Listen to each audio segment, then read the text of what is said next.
Aujourd'hui, pour se soigner, on a parfois l'impression que deux visions s'opposent. D'un côté, il y aurait les fervents défenseurs de la médecine moderne, drogués bien sûr aux médicaments. Et de l'autre, les adeptes d'une médecine dite alternative ou traditionnelle, plongeant ses racines dans un lointain passé. Un passé où nos ancêtres auraient compris que chaque maladie, chaque douleur du quotidien trouvait simplement son remède dans la nature. Bon, ok, je force un petit peu le trait, je pense que vous le savez, mais vous voyez aussi un petit peu ce que je veux dire. Parmi ces médecines traditionnelles, il y a ce que l'on appelle la lithothérapie, ou l'art de se soigner avec les pierres, ou plutôt grâce à leur proximité avec notre corps, à leur contact. Ces dernières décennies, cette pratique a connu un véritable engouement, en particulier depuis les années 70-80 et le mouvement New Age. Je suis certain que vous avez déjà tous plus ou moins pu admirer ces magnifiques présentoirs où on peut trouver à la fois des pierres brutes, des cristaux, et des pierres polies classées selon une foultitude de bienfaits. Et aujourd'hui, avec l'essor des réseaux sociaux, j'ai envie de vous dire que cette vogue pour la lithothérapie a pris encore plus d'ampleur, avec des comptes spécifiquement dédiés à cette pratique, où l'on joue naturellement sur l'aspect photogénique des pierres, ou encore de multiples stars qui affirment posséder une ou plusieurs pierres et en ressentir de réels bienfaits. Mais le truc, c'est qu'au moment où je vous parle, aucune étude officielle n'a pour l'instant démontré l'efficacité de ces pratiques sur la santé, en dehors d'un effet placebo, donc simplement relié à notre cerveau qui se dirait « Ah ben tiens, cette pierre me veut du bien » et donc forcément on se sent mieux. Par contre, ce que je peux vous affirmer, c'est que cette association entre santé et monde minéral n'est absolument pas nouvelle. Elle remonte à une époque très ancienne. Plus encore, à ces époques reculées, on conférait même aux pierres des vertus magiques, des pouvoirs capables de nous guérir et même de nous transformer en véritables super-héros. Donc salam les avéroïstes, et bonjour à tous. Alors aujourd'hui, je vous propose donc de revenir dans le passé pour découvrir comment, au cours des siècles, on a considéré et utilisé les pierres pour se protéger, se soigner ou encore devenir surpuissant. On parlera bien évidemment du monde islamique, parce qu'encore une fois, ce savoir a circulé à travers les âges et dans le monde entier. Enfin, dernier petit teasing, autant vous dire que Tolkien n'a rien inventé. Et tout d'abord, la croyance en l'idée d'une vertu thérapeutique des pierres remonte à une époque très ancienne, bien avant notre célèbre Jésus-Christ.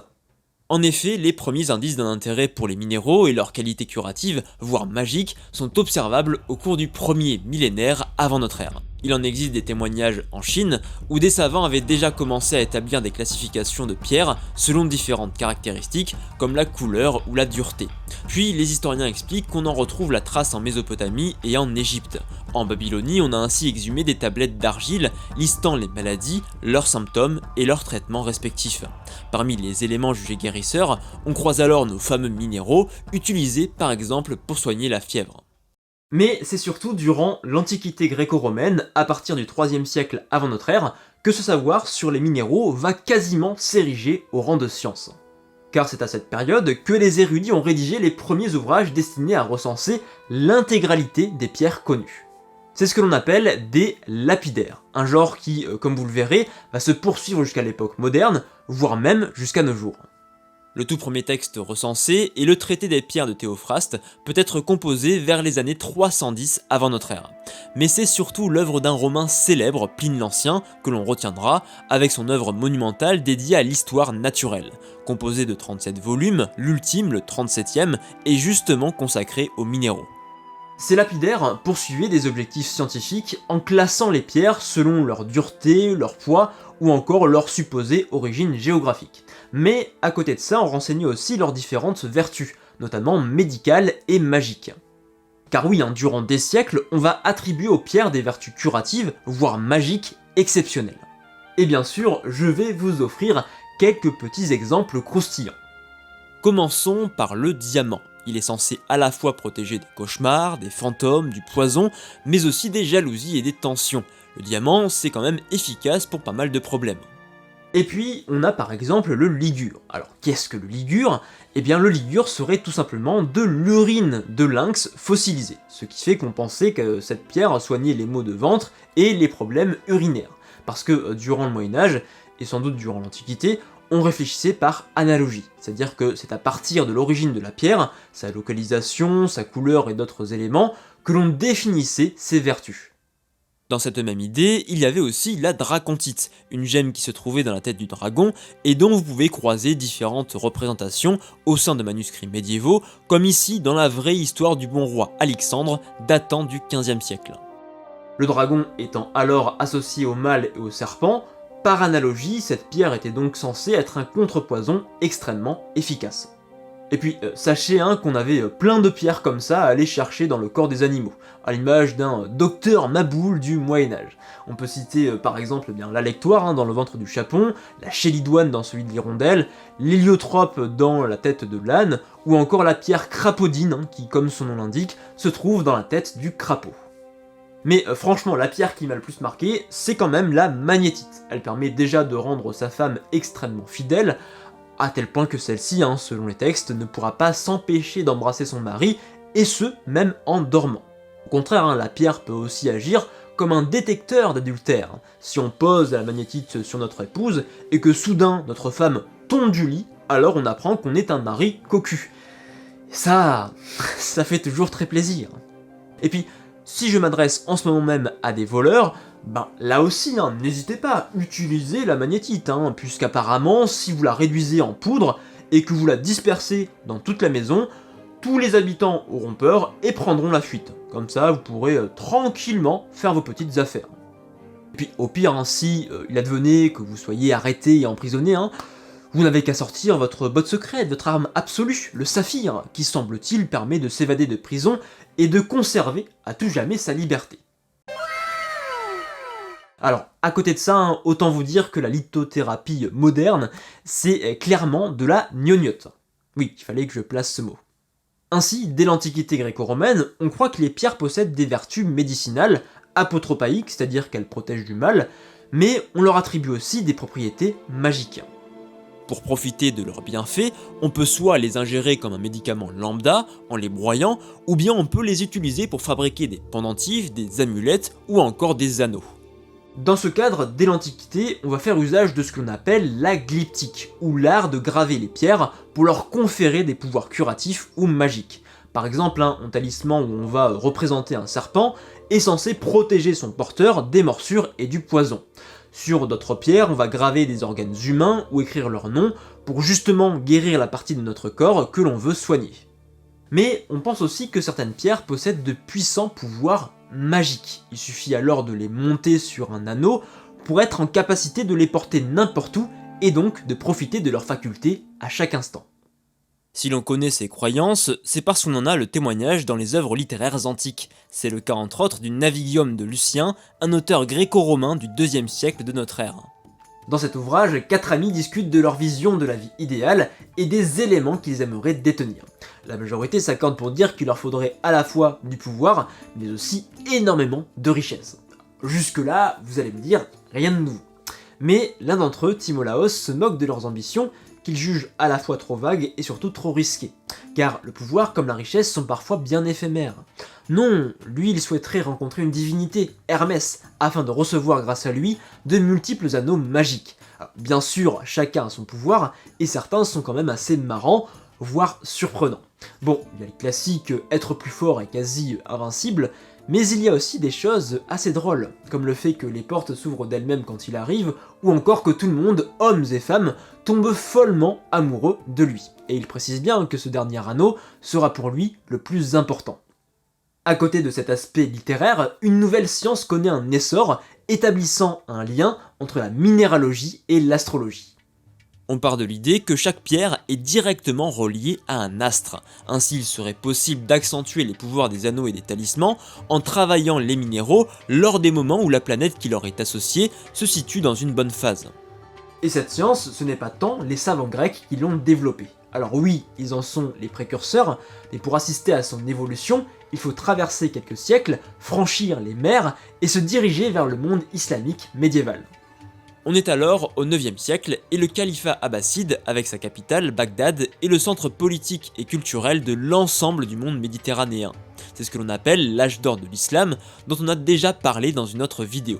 Une période de 2 siècles au cours de laquelle des centaines, voire même des milliers de traductions sont produites du grec ou du persan, du pélévi, vers l'arabe. Autrement dit, c'est tout l'héritage des savants grecs et indo-iraniens que l'on transfère en direction du monde islamique.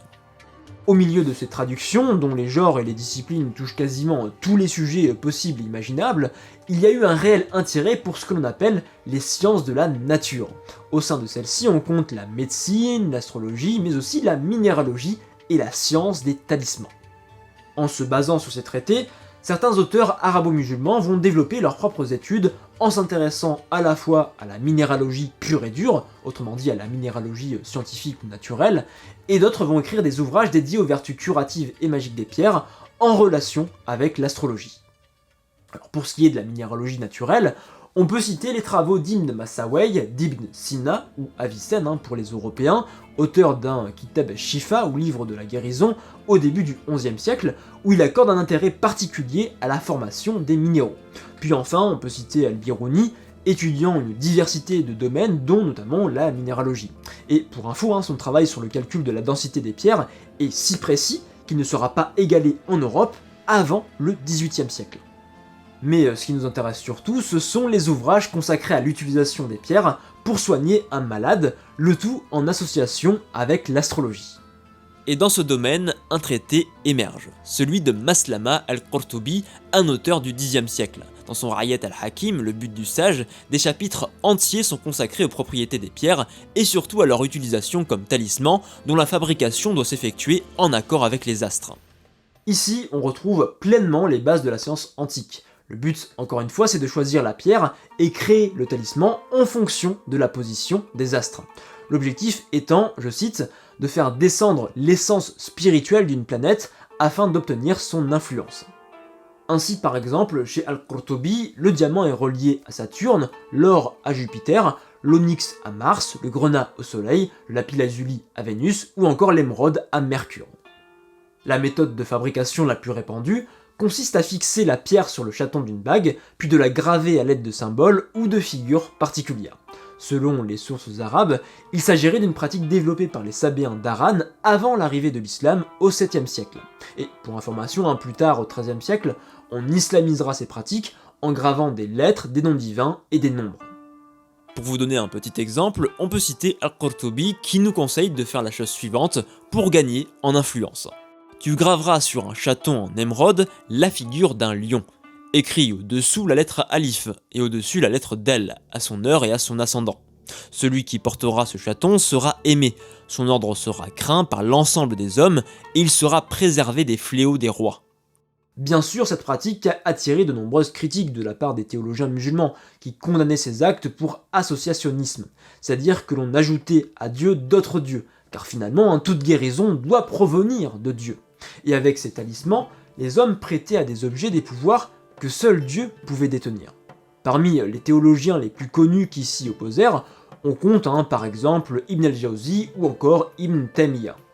Par la suite, la minéralogie, et à travers elle la science des talismans, a connu un nouvel essor du côté de l'Occident chrétien. Ce développement s'appuie principalement sur 2 traditions, une très ancienne, la tradition antique, et une autre plus récente avec la tradition arabo-musulmane. D'ailleurs, de façon assez légendaire, les auteurs occidentaux attribuent à l'Orient ancien la naissance de la minéralogie. Une croyance illustrée à travers une histoire voulant que l'empereur Néron ait commandé le tout premier lapidaire à un certain Évax, roi des Arabes.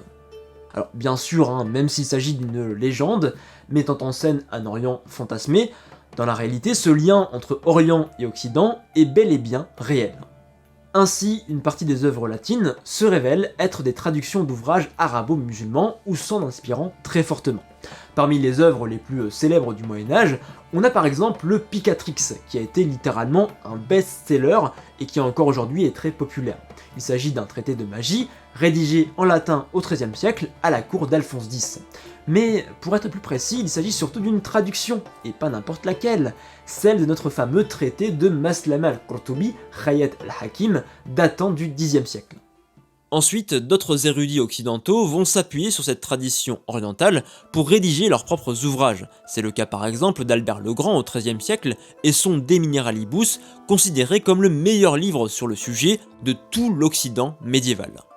Car oui, il y a eu d'autres ouvrages dédiés aux pierres et à leurs vertus curatives ou magiques, avec principalement nos fameux lapidaires, comme celui de Narbonne de Rennes au début du XIIIe siècle, véritable best-seller adapté dans de multiples langues européennes, de l'irlandais à l'italien, en passant par l'hébreu et le danois. Sans compter le De Lapidibus de notre très cher Hildegarde de Bingen, devenu une véritable égérie marketing de notre 21e siècle, à travers ses différentes recettes et autres décoctions aux incroyables vertus. Ou encore, on pourrait citer Barthélemy Langlais, Thomas de Cantimpré, Vincent de Beauvais. Bref, vous l'aurez compris, la liste est très longue. Le Moyen-Âge occidental s'est donc pris de passion pour la minéralogie et ses mystérieuses facultés, se balançant entre vertus curatives et pouvoirs magiques. Mais parmi ces minéraux, c'est surtout les pierres précieuses, ou considérées comme telles, qui ont nourri le désir et l'imaginaire. Comme pour l'Antiquité gréco-romaine, on peut le constater à travers les œuvres littéraires, et en particulier celles de Chrétien de Troyes. Parmi ses écrits, c'est bien sûr celui du Comte du Graal, auquel on pense immédiatement. Un récit narrant les aventures de Perceval et des chevaliers de la Table Ronde, lancés en quête du Graal, un objet fantastique serti d'innombrables pierres précieuses, toutes plus rutilantes les unes que les autres. Plus tard, parmi les continuateurs de Chrétien de Troyes, un auteur allemand, Wolfram von Eschenbach, au XIIIe siècle, attribuera aux pierres précieuses ornant le Graal des vertus magiques. Liant celle-ci au phénix, il affirme que le Graal confère le prodigieux pouvoir d'immortalité à tout homme qu'il aurait en sa possession. À côté du Graal, c'est quand même encore une fois l'anneau qui reste l'objet phare du Moyen-Âge.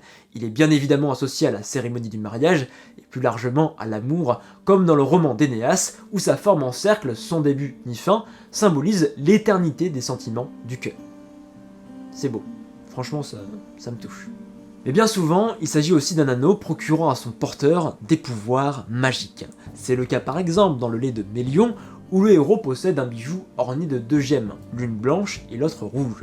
Quand il touche la première, il se transforme en loup-garou, tandis que le contact avec la pierre rouge lui permet de reprendre apparence humaine. Et autant vous dire que dans cette idée d'anneau magique, Tolkien n'a rien inventé.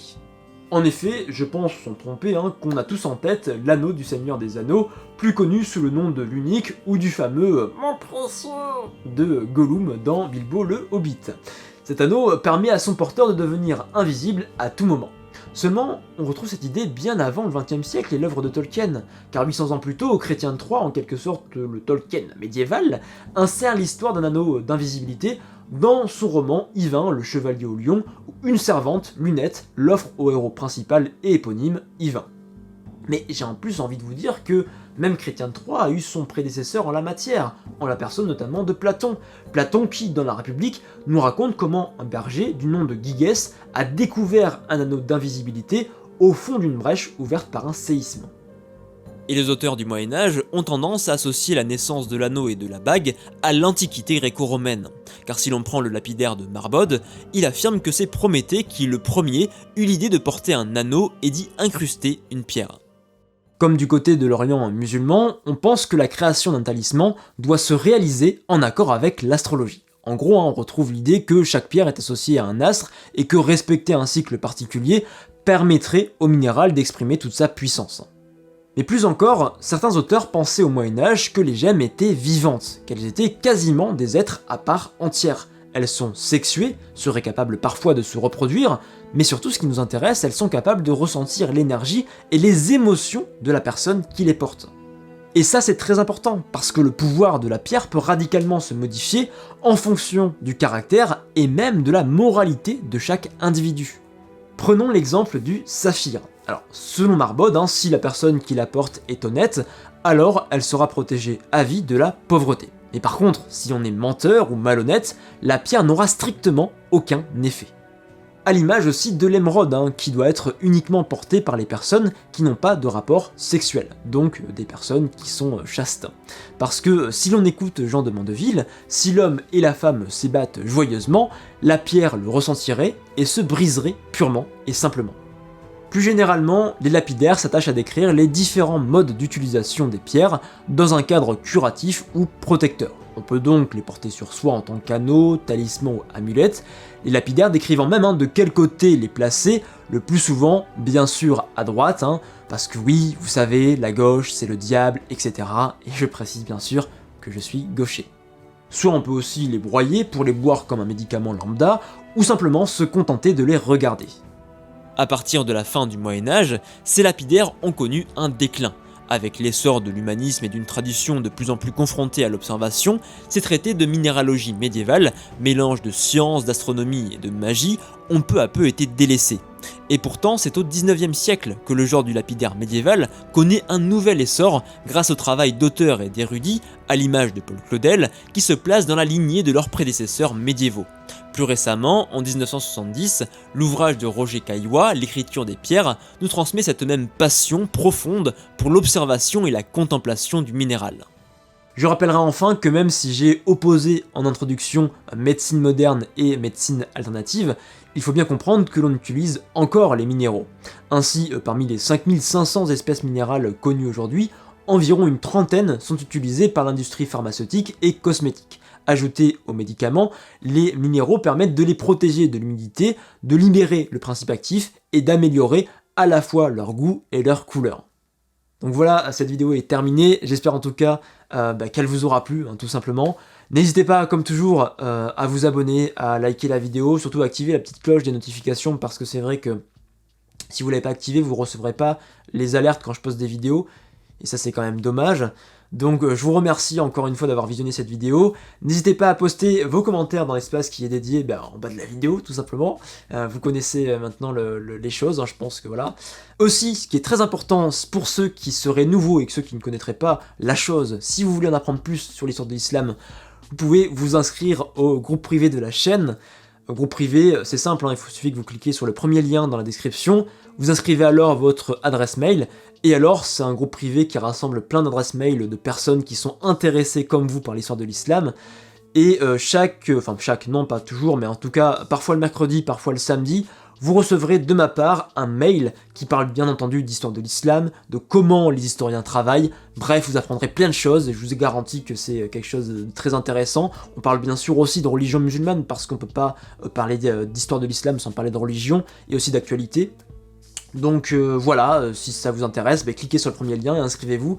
Je vous garantis que si vous voulez apprendre des choses, vous ne regretterez pas, d'autant que du coup vous serez aussi au courant des contenus que je crée en parallèle de la chaîne sur YouTube, des contenus supplémentaires que vous découvrirez par le biais de ces mails. Vous pouvez aussi le découvrir en cliquant sur le deuxième lien dans la description. Voilà, je vous dis donc à la prochaine pour la prochaine vidéo, the next video, et voilà, sur ce je vous dis à la prochaine, et comme toujours, portez-vous bien.